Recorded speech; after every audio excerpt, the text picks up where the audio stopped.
చిన్నప్పుడు ఒక చేయి పట్టుకొని ఇంకొక చేయిని వదిలేస్తారు కదా.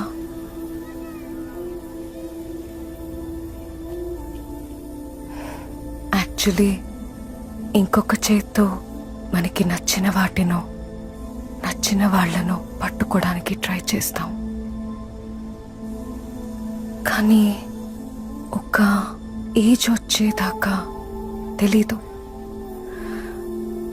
ఆ రెండు చేతులు కలవాలంటే చాలా కష్టం అని.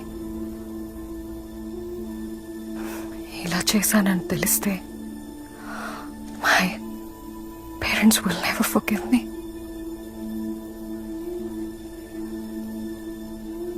నాకు ఉన్నారు పేరెంట్స్. నీకేమవుతుందో అన్న భయం కన్నా నువ్వు అసలు నాతో ఉంటావో లేదో అన్న భయం ఎక్కువైంది.